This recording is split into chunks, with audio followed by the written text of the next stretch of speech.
Hey everyone, I finished watching the next Wild Force episode, Darkness Awakening. I really liked this one. Let's see, it's basically the second part of the premiere. The premiere is kind of a two-parter, although it's not called a two-parter. They're two separately titled episodes. But they both do a really good job of introducing all the elements that are going to be used throughout the entire season, and they do it in such a really smooth and efficient way. Everything just goes so smoothly in these premiere episodes for Wild Force. And there's an interesting thing. I had the tape of the premiere when I was a kid. Let's see, the tape has the first 3 episodes of Wild Force, and these first 2 episodes flow really well together, almost like a movie. But then the third episode is more like a standard episode, and it doesn't really feel like it fits. Like, I know why it's there. There's space on the tape, and the common thing at the time was to put 3 episodes on a tape. But I don't know, it just felt weird. Like, when I was a kid, I'd kind of just stop after the first two, and I didn't often watch the third episode. So I'm not really as familiar with that third episode as I am with the first 2 episodes. Anyway, on to the actual recap of this episode. Cole is talking to the Lion Zord, and uh, we get kind of some stuff about the way he sees the world, and he thinks that there's a way to stop the orgs without fighting. He's thinking there's got to be some way to reason with them, to just talk things out, and then we get some quick little glimpses into the other Rangers' personalities, which is really cool.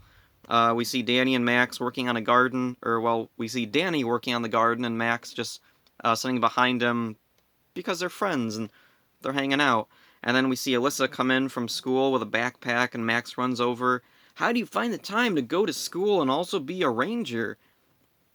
Oh, interestingly, on Ranger Wiki, it said this was a fourth wall joke about how back in Mighty Morphin, a common question brought up was, how do the Rangers have time to be Rangers and then also go to school? I don't think it was meant as a fourth wall joke. Like, it's kind of just, that's Alyssa's thing. She really wanted to go to school. She really wanted to learn. And Max doesn't really see the need to go to school and also be a ranger. Also, I kind of wondered, is Max an adult? Did he drop out of school to be to be on the Animarium? Who knows? Whatever.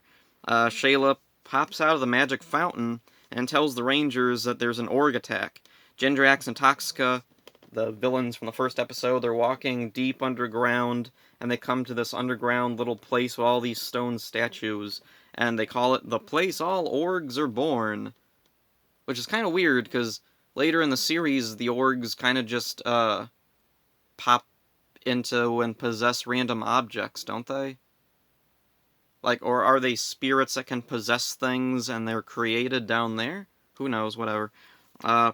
They hear someone, and then they look and they see this silhouette coming in. We see this guy carrying a staff. He's got these off-white robes. He has a pale face with these unnatural bulging veins on the sides of his face, and they recognize him as Master Org. But they whisper to each other, he looks different. Something's different about him. And Jindrax is like, oh, maybe he's just really old now or something.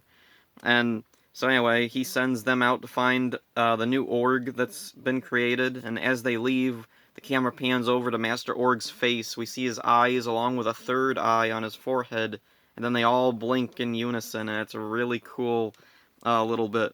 So anyway, the Rangers are going to stop the org, and Cole stops the others and says, I want to try to reason with the orgs, and Taylor, the Yellow Ranger, aggressively rejects the idea, and then they leave, and yeah, she just leaves Cole behind. Okay.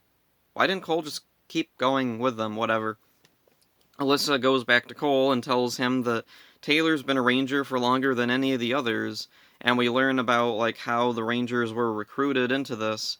Taylor was the first brought in by Shayla to be the Yellow Ranger, and then later they brought in the other Rangers. And it's a really weird situation, because in the first episode, I think they do mention that Cole is the new leader, although here it's made a lot more clear, and it's like set in stone. He's the leader, which is really strange, and I always thought it was strange, even when I was a kid. Why is Cole the leader if he's the last to join? Like, and he has no experience at all. Shouldn't Taylor be the leader? And it's weird because Taylor still acts like the leader. She still behaves like the leader. She's the one who has a lot of say over a lot of stuff they do. So why didn't they just make Taylor the leader in Wild Force? The one thing I've heard is, oh, well, that's the way it was done in Gaoranger. The Red Ranger was the leader because... Okay, but this is Power Rangers, not Sentai, and also it's weird there, too. Whatever, anyway. Let's see. Oh, yeah. Max and Danny try to convince Taylor that maybe Cole's idea was a good one. And then, let's see, meanwhile, Gindrax and Toxica find the Org, a barbed wire monster. They give him this cup of pink and white goo. He throws it on the ground, and it creates the foot soldiers for Wild Force, the Putrids. And the Putrids have a really weird thing they do, where they, bang a club on the ground and then pat themselves on the head. That's a thing in Gaoranger too, and I don't understand it there either. Like, in the past, there have been, foot soldiers with peculiar body language. The Cyclobots and Time Force had, that weird hopping thing, which I just figured was because they were robots, and it was some way that, I don't know, just the way they moved. In Lightspeed, the Batlings didn't really have a specific body language, but they did have, a weird way they stood. They were super skinny, they had, their fronts, kind of leaned forward, and their arms up with their wrists out like that. The Stingwingers had, a specific way they stood. The Quantrons and Piranatrons didn't really have specific body language, did they? Let's see, the Cogs and Tangas. The Putties had kind of a weird way of moving, but that was just, to be weird. And the Putties were never... I don't know, did the Putties have, a consistent body language? They kind of just move like mimes. Anyway, yeah, the Putrids are weird. I don't know what their deal is. So, Cole forces his way through the... Oh, and my notes corrected Putrids to Putties for some reason. Huh, that's weird. And it's weird. This is my new phone that I have notes on. I don't think I've ever written Putties in my notes on this one. I don't know why it's auto-correcting Putrids to Putties, whatever. Cole makes his way to Barbed Wire Org, and he tries to talk to it, and then he focuses, and then he realizes the Org has no heartbeat. It can't be! You don't have a heart! And I love the Barbed Wire Org's response, and you don't have a brain! That's awesome. So then, the Org states that Orgs only exist to destroy and wreak havoc, and then the other Rangers come up to Cole. Cole decides the only way to stop the Orgs is to fight, and so then they fight with the Org, and... Okay. I kind of thought this whole philosophy of Cole's would tie in somehow, but, yeah, he just kind of drops it here. So then, let's see, they defeat the Org, and then Toxica and Gindrax show up, and, let's see... Gindrax blasts away the Rangers while Toxica waves her staff and says her incantation, "Ancient spirits of toil and strife, give this fallen Org new life!" And then little seeds shoot out of it, and then the Barbed Wire Org grows, and so there's the function that creates them growing in this season. It's a neat thing. I like the incantation and the wand. It kind of reminds me, back in Mighty Morphin, Rita had a wand, and she didn't have a rhyming incantation, but it was still kind of an incantation. Magic wand, make my monster grow. Something that, let's see, and also, it's kind of a combination of Jinxer and Lightspeed Rescue. He would, say a rhyme every time to make the monster grow. I can't remember any off the top of my head. So anyway... the Rangers call the Zords, and then the Lion Zord speaks to Cole and tells him they have to combine all the Zords as one. And we see the formation of the Wild Force Megazord.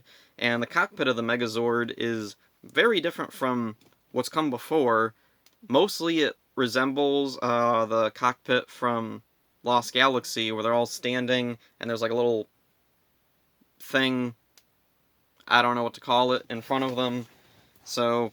let's see. Oh yeah, and also their swords kind of play apart, kind of like the, was it the Trans Daggers in Lost Galaxy? I can't remember what they were called now.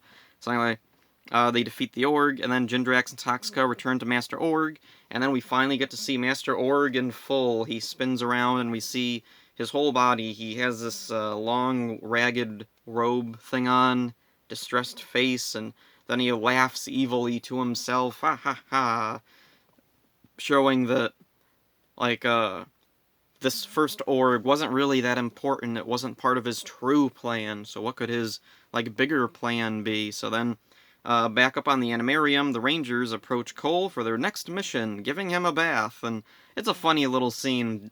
Danny is the big guy of the group. He picks Cole right up over his head, and they dunk him in the magic fountain, much to Shayla's dismay, and then they give him a haircut, and then we see, let's see, they're helping him out. They've apparently given him new clothes. Hope they gave him some privacy for that. So anyway, he has this new jacket that matches all of theirs, and I love the body language here for Cole. He, like, stretches in the jacket, and you can tell, like, I don't like the arms of this. So then, rip, and then he turns around, and we see he's turned one of the arms into a headband. He turns around. Perfect, or whatever. It's freaking awesome. I love that. And so Cole has his distinctive look for the season. All the Rangers have really cool looks this season. One of the things I really like in Power Rangers is, the earlier seasons, is that the Rangers didn't really have set uniforms. They could be wearing whatever. But then, like, as the series went on, it got more and more, the Rangers had, like, one set of clothes, and that was what they were in for nearly the whole season. After, let's see, yeah, I think, like, from Lost Galaxy onward, they pretty much had the same clothes most of the time. Lost Galaxy, they did have a few different outfits for the Rangers. Let's see, Maya was in the same thing pretty much all the time. Lightspeed, they had pretty much the same outfits. Time Force had the same outfits. Wild Force, they have uniforms, kind of. They all have the matching jackets with, like, a blazing lion, flying eagle, or soaring eagle, whatever thing on it. Which is kind of weird. It seems like that would make them stand out as Rangers. They are trying to have secret identities again, aren't they? Not that it matters, I guess, whatever. Let's see. Oh, the Disney era actually had Rangers change clothes quite a bit. Let's see, I'm trying to remember. I think RPM, I think they had more set, like, uniforms they wore most of the time. Trying to remember. Samurai actually had different outfits. Oh, why am I thinking of this? I should get back to the episode. Although it is an interesting thing to think about, is like, why and when do the Rangers have, like, set outfits where they only have, like, one type of outfit to wear, and sometimes they can just wear anything, or sometimes they have alternating different outfits, whatever. So anyway, one of the things I noticed about watching this episode, I didn't even think about it last time, was there's no cold open this time. The cold open, if you don't know, is where the episode begins before the theme song starts. So the episode will just start with the Rangers, like, in action without the theme song. But Wild Force starts right up with the theme song, and there is no cold open. And the first episode and this one, it doesn't really matter because the episode still flows pretty well without a cold open. But later in the season, I seem to remember there are some episodes where it feels like there was supposed to be a cold open and they just didn't do it. Like, they had a really quick building of tension, then a cliffhanger, and then it's just immediately resolved within, like, the first minute. And you can tell that the theme song was supposed to go in there to help split apart and hold the tension for a little bit more, but because the theme song's at the beginning, there's no splitting of the tension there. Just an interesting thing I noticed. So then, let's see. There's some great mystery set up with Master Org. Where did he come from, and why did Jindrax and Toxica think he looks different? That was something I thought was really cool. I remember back when I was a little kid seeing this for the first time, I was like, why do they think he looks different? What did he look like? And, like, all throughout the series, I remember as a little kid wondering, like, so what did he originally look like? Like, they look at him as he looks in the show now, and they're not too weirded out, but they do mention how he looks different, and I was wondering, so are we going to see a flashback or something of him as, like a monster? Was he taller, or did he have scales or something? What was different about him? So, let's see. Oh, and my notes misspelled another thing for some reason here. Oh yeah, the tone of Wild Force is really weird. In the past couple of seasons, my face keeps itching for some reason. I don't know what that is.